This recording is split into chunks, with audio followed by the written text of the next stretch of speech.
الصلاۃ والسلام علیک یا رسول اللہ وعلی آلک واصحابک یا حبیب اللہ۔ الصلاۃ والسلام علیک یا نبی اللہ وعلی آلک واصحابک یا نور اللہ۔ مدنی چینل کے ناظرین، 14 ذوالحجۃ الحرام کو یوم ابو عطار رحمۃ اللہ تعالی علیہ منایا جاتا ہے۔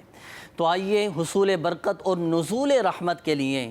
دور حاضر کی عظیم علمی اور روحانی شخصیت شیخ طریقت امیر اہل سنت دامت برکاتہم العالیہ کے والد ماجد حاجی عبد الرحمن قادری رحمۃ اللہ تعالی علیہ کا ذکر خیر سنتے ہیں۔ امیر اہل سنت دامت برکاتہم العالیہ کے والد ماجد حاجی عبد الرحمن قادری رحمۃ اللہ تعالی علیہ نہایت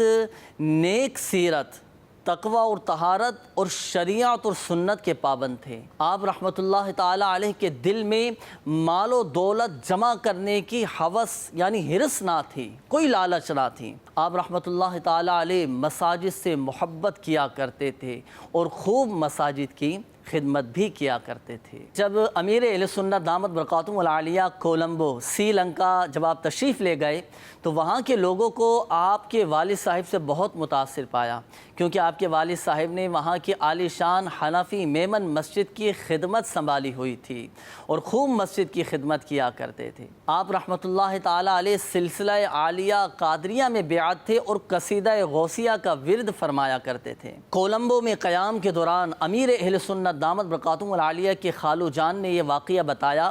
کہ میں نے یہ منظر اپنی آنکھوں سے دیکھا کہ جب آپ کے والد صاحب چارپائی پر بیٹھ کر قصیدہ غوثیہ کا ورد فرمایا کرتے تھے تو آپ کی چارپائی یہ زمین سے بلند ہو جایا کرتی تھی۔ امیر اہل سنت دامت برکاتہم العالیہ کے والد ماجد حاجی عبد الرحمن قادری رحمۃ اللہ تعالی علیہ باشرع اور پرہیزگار آدمی تھے، اکثر نگاہیں نیچے رکھ کر چلا کرتے تھے اور انہیں بہت سی احادیث زبانی بھی یاد تھیں۔ امیر اہل سنت دامت برکاتہم العالیہ ابھی دودھ پینے کی عمر میں ہی تھے کہ آپ کے والد محترم حاجی عبد الرحمن قادری رحمۃ اللہ تعالی علیہ سن 1370 ہجری میں حج کے سفر پر روانہ ہوئے اور ایام حج میں منی میں لو چلنے کی وجہ سے کئی حجاج کرام فوت ہو گئے تھے اور امیر اہل سنت دامت برکاتہم العالیہ کے والد محترم حاجی عبد الرحمن قادری رحمۃ اللہ تعالی علیہ بھی کچھ عرصہ علالت یعنی کچھ عرصہ بیمار رہنے کے بعد 14 ذوالحجۃ الحرام سن 1370 ہجری کو اس دنیا سے